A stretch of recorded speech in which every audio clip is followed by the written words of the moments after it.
friends, welcome to my YouTube channel Cook with Adya. ചെറിയ ഉള്ളിയിട്ട് സ്വാദുള്ള ഒരു കൊഞ്ച് തീയൽ എളുപ്പത്തിൽ തയ്യാറാക്കുന്നത് നോക്കാം.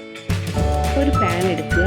അതിലേക്ക് 1 കപ്പ് തേങ്ങ, 2 ചെറിയ ഉള്ളി ചെറുതായി അരിഞ്ഞത്, കുറച്ച് കുരുമുളക്, 4 വറ്റൽമുളക്, കറിവേപ്പില എന്നിവ ചേർത്ത് നല്ലതുപോലെ മിക്സ് ചെയ്യുക. തേങ്ങ ഒരു ഗോൾഡൻ ബ്രൗൺ കളർ ആവുന്നത് വരെ നല്ലതുപോലെ വഴറ്റുക. എന്നിട്ട് ഇതിലേക്ക് 1 സ്പൂൺ മുളക് പൊടി, 1 സ്പൂൺ മല്ലിപ്പൊടി, 1/4 സ്പൂൺ മഞ്ഞൾപ്പൊടി ഇവ ചേർത്ത് പൊടികൾ നല്ലതുപോലെ ചൂടാവുമ്പോഴത്തേക്കും ഗ്യാസ് ഓഫ് ചെയ്തിട്ട് നമുക്കിത് മാറ്റി വയ്ക്കാം.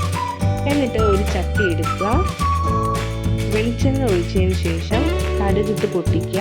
ഇതിലേക്ക് പച്ചമുളകും കറിവേപ്പിലയും ഇടുക.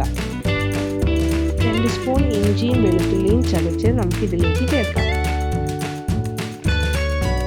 കൊഞ്ച് തീയലിൽ ടേസ്റ്റ് ഉണ്ടാകുന്നത് ഈ ചെറിയ ഉള്ളിയാണ് കേട്ടോ.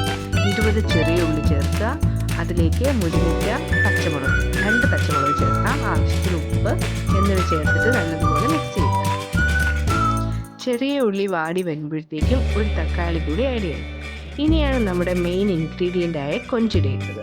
നല്ലതുപോലെ കഴുകി വൃത്തിയാക്കിയ 1/2 കിലോ കൊഞ്ച് നമുക്കിതിലേക്ക് മിക്സ് ചെയ്യാം.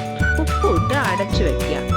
നമ്മൾ നേരത്തെ റെഡിയാക്കിയ തേങ്ങ നല്ല പേസ്റ്റ് രൂപത്തിലാക്കി അരച്ചെടുക്കുക. കൊഞ്ച് തിളച്ച് വരുമ്പോഴത്തേക്കും ഈ അരച്ചു വച്ചിരിക്കുന്ന പേസ്റ്റ് നമുക്ക് ചട്ടിയിലേക്ക് ഇടാം. ആവശ്യത്തിന് വെള്ളവും കൂടി ആഡ് ചെയ്തിട്ട് നമുക്ക് ഒഴിക്കാം. 20 മിനിറ്റ് തിളച്ച് കഴിയുമ്പോഴത്തേക്കും നല്ല അടിപൊളി കൊഞ്ച് തീയൽ റെഡിയാണ് കേട്ടോ. പുട്ടിനോടും നല്ല കോമ്പിനേഷനാണിത്. എല്ലാവരും ട്രൈ ചെയ്ത് നോക്കും. ഇതുപോലത്തെ മോർ വീഡിയോസിനായിട്ട് എൻ്റെ ചാനൽ സബ്സ്ക്രൈബ് ചെയ്യണേ.